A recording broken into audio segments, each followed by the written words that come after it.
notamment Serge Kaloubi. Je vis ma grande sœur que j'aime bien, Virginie Lofembe. Ah, celle-là, elle aime trop me taquiner, mais c'est une grande sœur que j'aime très très bien. Donc vous voyez, de l'enfant soldat, élève au collège Saint-Georges quand j'ai été démobilisé, et puis tout le temps je venais m'exprimer et les autorités m'ont découvert comme ça, notamment le regretté Mzee Yorodi Abdoulaye Ndombasi qui a soutenu mes études, mais aussi Papa Diambouana Nestor et Christophe Muzungu qui est l'ambassadeur au Congo-Brazza. Donc la Bible me demande d'être toujours reconnaissant et donc je ne saurais vraiment pas m'exprimer sans pour autant dire ces petits mots-là. En fait, par rapport à l'état d'urgence sanitaire qu'on a prorogé, personnellement, je n'étais pas très d'accord, mais au vu des réalités qui s'imposent par rapport à cette menace sanitaire Covid-19, en tout cas, j'ai fini par soutenir cette prorogation-là. Il faut tout d'abord commencer par nuancer l'état d'urgence et les confinements, parce que j'ai l'impression que la population confond les deux choses. Quand on parle de l'état d'urgence, du coup on fait allusion au confinement. Le confinement n'est qu'une de mesures d'application ou d'accompagnement selon l'article 85 de notre Constitution. Nous avons entre autres mesures le port de cache-nez, les masques. Nous avons la distanciation sur salle d'1 mètre. Nous avons la non-tenue de rassemblement de plus de 20 personnes. Nous avons le lavage de mains régulièrement. Tout ça, ce sont des mesures barrières dans la lutte contre le coronavirus. Aussi longtemps que la courbe de contamination, les taux de létalité continue à ascender, à monter, je pense que ça relève de la responsabilité non seulement du présent, mais aussi d'une responsabilité prospective par rapport à l'avenir. Parce que, imaginez-vous, aujourd'hui, vous voyez comme je suis habillé, parce qu'il fait très froid à Kinshasa, maintenant c'est la saison sèche. Pendant cette saison sèche, je crois que nous risquons d'aller vers le pic. Et en ce moment ici, n'est pas prorogé l'état d'urgence décrété par le chef de l'État, ça serait de l'irresponsabilité. Et donc, je pense qu'il fallait d'abord soutenir la prorogation, ça veut dire la menace, elle est encore là. La maladie, elle est encore là, la pandémie continue à sévir, mais seulement sous réserve de quelques recommandations que nous avons soumises. Je salue d'ailleurs la présidente de notre chambre basse, Madame Janine Mabunda. De son intelligence, elle a initié une commission multisectorielle présidée par de grands experts en santé publique, notamment l'ancien ministre de la Santé Félix Kabange Numbi. C'est lui qui préside cette commission-là. Cette commission parlementaire multisectorielle avait comme mission d'évaluer toutes ces mesures-là, relever les forces et les faiblesses de ces mesures et proposer quelques recommandations au gouvernement. Il y a les implications socio-économiques, par exemple, dues à cette pandémie, notamment, bien entendu, la crise socio-économique qui a fait que le chef de l'État puisse accorder une gratuité et le gouvernement de Ilunga Ilunkamba puisse accorder la gratuité de 2 mois, je crois avril et mai, à toute la population, surtout les provinces touchées par la pandémie. Curieusement et malheureusement, cette gratuité n'a pas du tout été effective. J'ai de preuves de Matadi dans le Congo central J'ai de preuves de Lubumbashi dans les Hauts-Katanga.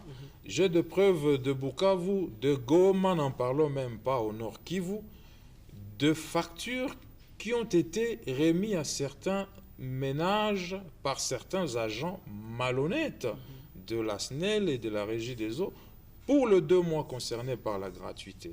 Et donc, suite à cela, d'ailleurs, depuis le 4 juin, j'avais initié une question d'actualité adressée au ministre d'État et ministre de Ressources hydrauliques et l'électricité, M. Estache. Ben, j'espère que cette question pourra être programmée parce qu'elle demeure une question d'actualité. Aussi longtemps que la menace est là, parce que nous risquons finalement de nous habituer et de vivre avec la pandémie, comme bien sûr d'autres maladies, la malaria et autres. Aussi longtemps que cette menace est là.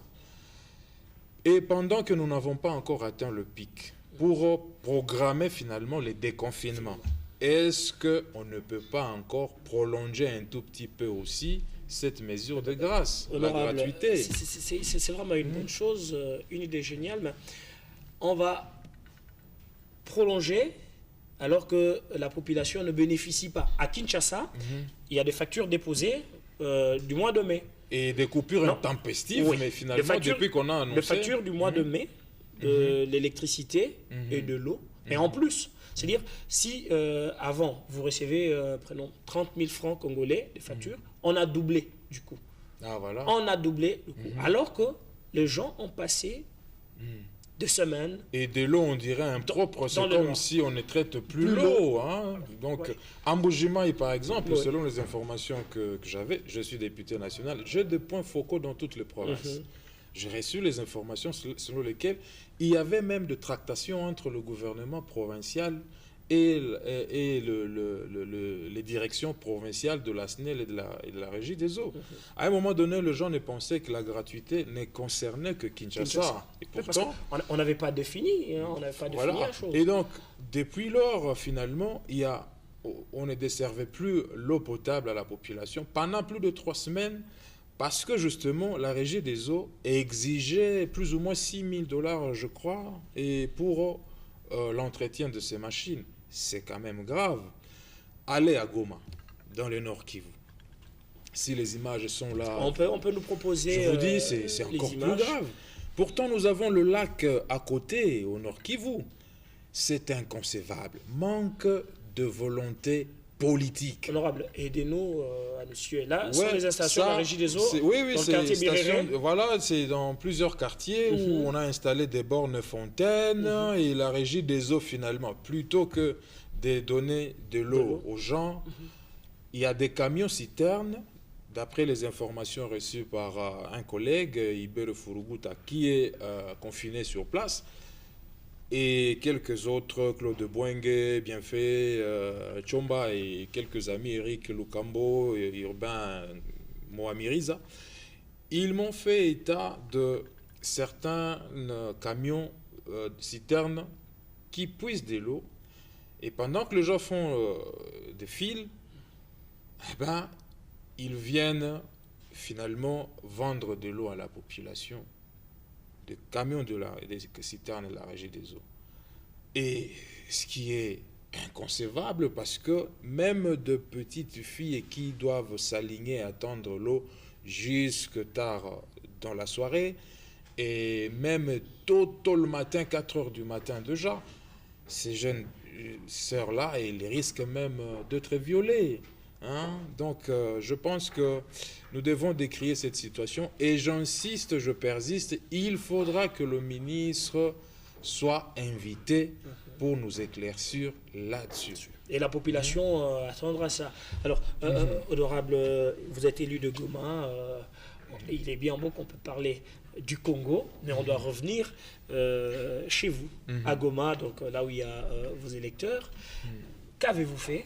Parce que le chef de l'État avait lancé l'appel à la solidarité et que toute personne de bonne volonté ayant quelques moyens, il pouvait poser un geste pour assister les autres. Et qu'est-ce que l'honorable Moufoula Josué a pu faire au-delà de l'interpellation, de dénonciation, pour sauver les vies de Sabras. Serge, je te remercie. Que Dieu te bénisse pour cette question-là. Elle me permet finalement de m'exprimer par rapport à tout ce qui se raconte, chantage et tout ça, par rapport à 2000 dollars qu'on aurait voulu rajouter sur les émoluments des députés nationaux. C'est quand même très grave et irresponsable de la part de certains collègues. Hein. Je ne vais pas citer un vieux, j'ai beaucoup d'estime pour lui et tout. Il a un fils de mon âge qui est aussi député provincial et peut-être membre du bureau de l'Assemblée provinciale de Kinshasa. Donc, j'ai jamais de réserve pour ne pas les citer, mais c'est très grave. Ce qu'il dit, même sur sa chaîne de télévision, les députés ne travaillent pas. Écoutez, n'énervez pas les gens. Moi, je suis dans la commission défense et sécurité, présidée par l'honorable Janet Kabila. Nous sommes avec Daniel Safou, Colette Tchomba, Juvenal Mounoubo et les autres. Savez-vous que parfois, pour finir nos rapports d'audition de ministre de la Défense et de celui de l'Intérieur, parfois on allait jusqu'à 1h du matin dans la salle de banquet au Parlement. Et le matin à 7h, 8h, on est encore là pour poursuivre le travail. Le gros de travail de parlementaires se passe dans les commissions. Ce n'est pas là qu'ils sont pour ou qu'ils sont contre. Non. Donc, je suis vraiment désolé d'entendre souvent ce genre de choses. Il y a d'autres collègues populistes aussi qui disent, voilà, les députés touchent je ne sais pas combien, moi je donne mon salaire. Ils ne le font que dans les réseaux sociaux et sur le média. Qu'ils écrivent à Madame la questeur pour dire qu'ils nous braquent finalement les documents pour dire moi je ne touche plus mon argent et tout. Ils le disent aux réseaux sociaux et ils continuent à envoyer leurs assistants prendre leur argent là-bas.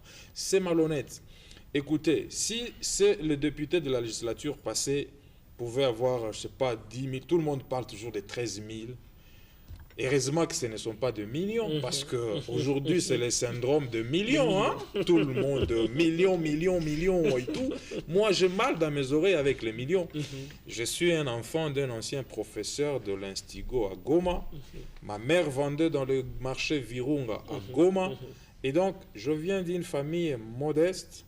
Et ces histoires de millions-là, écoutez, bon, si on en aura un jour, que Dieu soit loué. Mais en tout cas, on utilisera ça peut-être pour les autres parce que le slogan de ma fondation, c'est vivre pour les autres et agir pour le changement. Et donc, je reviens à votre question pour dire que, en tout cas, quand la crise a commencé, par rapport à cette pandémie, le chef de l'État a appelé tous les Congolais d'exprimer la solidarité au prochain. Et pendant que je m'apprêtais à faire un petit geste, ma fondation est intervenue lors de l'Ebola. Hein? Je suis allé moi-même, je dépensais pas moins de 10 000 pour remettre 10 000 dollars pour remettre de kits de lave-mains dans les universités de Goma, Yelpegel, et partout, dans plus de 50 écoles aussi. Et pour le cas de coronavirus, eh ben, je retardais encore à faire juste, j'ai subi beaucoup de critiques sur les réseaux sociaux. Voilà, c'est le moment qu'il devait agir. Ce n'est pas ça notre rôle. Si nous devons le faire, c'est peut-être par compassion et pour répondre à cet appel du chef de l'État d'exprimer notre solidarité aux autres. Et voilà, ma fondation a distribué plus ou moins 10 000 cache-nez confectionnés sur place par quelques jeunes dames à Goma pour donner quand même aussi un peu d'emploi à nos jeunes sœurs. Et aussi des solutions hydroalcooliques. Et donc, ça m'a coûté plus ou moins 12 000 dollars. Serge, je vais vous dire ici, devant cette caméra et devant Dieu, le député n'a que 4 030 dollars. 12 000, ça vous fait combien des émoluments, combien de salaires? 3 mois. Et pendant les 3 mois, moi, je ne peux pas vivre. Je ne peux pas mettre le carburant dans mon véhicule pour aller siéger. Donc, c'est pour vous dire que pourquoi de l'acharnement toujours sur les députés? Moi, je commence, écoutez, on condamnait souvent les aînés, mais moi, je commence à me dire, ça, ce n'est pas un travail. Même si, en philosophie politique, parce que c'est les études que je fais, et j'enseigne la philosophie d'ailleurs à l'université comme chef de travaux, même si la politique est dans son essence une servitude volontaire. Donc, volontairement, vous acceptez d'être esclave, qu'on vous réveille à 4 heures du matin pour vous dire « notre maison a brûlé, ma femme a accouché par césarienne, et je ne sais pas quoi, mon fils est mort. » Vous devenez un assistant social, et tout le problème, c'est sur vous. On oublie qu'il y a un gouverneur sur place. Je le salue et bon dimanche à son Excellence Caroline Zanzo, un vaillant gouverneur d'ailleurs.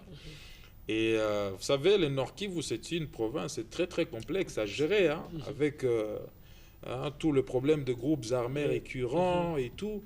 C'est pas facile, hein. Donc je reconnais en tout cas ces efforts fournis avec tous les grands opérateurs économiques, Vani Bishweka, Mzee Musanganya Lubongera, qui soutiennent en tout cas les autorités sur place. Mais il faut dire quand même que, en tout cas, j'ai l'impression qu'il n'y a pas un mauvais travail comme celui d'être un député. Dans ce pays, tant que les gens ne comprennent pas quel est le rôle véritable d'un des députés nationaux, vous n'allez pas à nous demander de faire tout. En fait, pourquoi on ne parle pas des sénateurs? Pourquoi on ne parle pas de ministres? Pourquoi on ne parle pas de DG? D'ailleurs, il y a d'autres DG aussi qui sont dans cette histoire des millions là. Ils ont des millions, ces gens-là, mais... Hein? Honorable Josué, ce n'est pas parce que les sénateurs sont des élus, ok? Alors que vous êtes l'émanation directe du peuple. Eh ben, oui, il y a vous les députés, ainsi que le président de la République, l'émanation directe. Bon, de toute façon, la population ne vient que revendiquer ce droit. C'est comme l'impression. C'est droit. Envers vous. C'est droit. Moi, je dois à qui 10 francs? Ces droits, c'est les 15 millions là qu'on a détournés, ou je sais pas, 48 millions. Mais moi, je ne dois rien à qui que ce soit. Je fais mon travail comme il le faut. C'est parler. Pas mentir. Parler. Pas parler, mentir. Je ne mens pas. Je parle. C'est cela mon travail. Je peux jouer aussi le rôle de lobbying. Par exemple, pour quand on voulait voter le budget, notre commission défense et sécurité s'est engagée à aller vers la commission ECOFIN et la commission sœur. Bien qu'on ne pouvait plus changer le budget, mais nous nous sommes battus pour voir comment on pouvait faire opérer des réaménagements internes afin de voir comment relever un peu la solde de nos policiers et de nos militaires. Ah, ça c'est vraiment une bonne chose. Alors, honorable, face à vos électeurs, c'est en swahili que vous allez le faire. Hein. Vous vous adressez à eux et on va se quitter. J'aimerais bien aussi parler les Chiluba, il faudra m'apprendre. Pas de souci. Voilà, donc nashukuru tena sana kuwa hapa kwenye TV.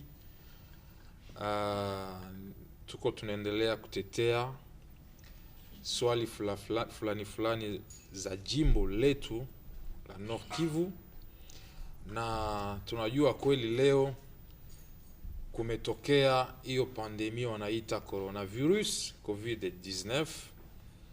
Inaitakiwa kila mtu aweze kujikinga ili asiambukizwe na hiyo magonjwa. Baada ya kushambuliwa na epidemia ya Ebola, hasa zaidi huko Kivu na jimbo zingine, leo tumeshambuliwa na hiyo coronavirus, na viongozi wa nchi, viongozi wa jimbo, viongozi wa Organisation Mondiale de la Santé wanatuomba tuweze kujikinga kupitia vitu ndogo ndogo: kuvaa kashne, jikinga kubaki na distance ya 1 metre na wengine, tusijogeleane sana. Ukikohola unakohola kwenye mkono, na hasa zaidi wamekataza watu kujiunga kupita watu 20. Wameomba vile vile, makanisa zilifungwa na masomo, lakini tuko tunaomba government, viongozi waweze kutusaidia, hata kama tumeongeza tena hiyo wanaita etat d'urgence yenye rais Fachi. Rais signifie président de la République, ouais, donc il faut pas faire allusion au président Joseph Kabila. Rais wa nchi Felix Tshisekedi aliweza kuomba watu waweze kubaki manyumbani, na akasema maji na umeme itakuwa bure kuhusu miezi fulani, lakini hatukuona ile vitu vinafanyika. Yani waliendelea kuletea watu facture za SNEL na Régie des Eaux ili walipe. Ndio maana tuko tunaomba government iweze kutuambia kwa nini watu wanaendelea kulipa, na tunaomba government aweze kujogeza tena miezi 2, 3, 4 ya maji bure na umeme. Accenti honorable Josué Moufoula. Mesdames, messieurs, la fête de la musique, tout à l'heure, Virginie va recevoir Madame Yolande Elébé, qui s'occupe de la culture auprès du gouverneur de la ville-province de Kinshasa. Elle va répondre à quelques questions. 100 jeunes, Dieu merci, ils seront au rendez-vous. Pour l'heure, je vous invite à suivre la prédication du jour et nous allons changer de cap.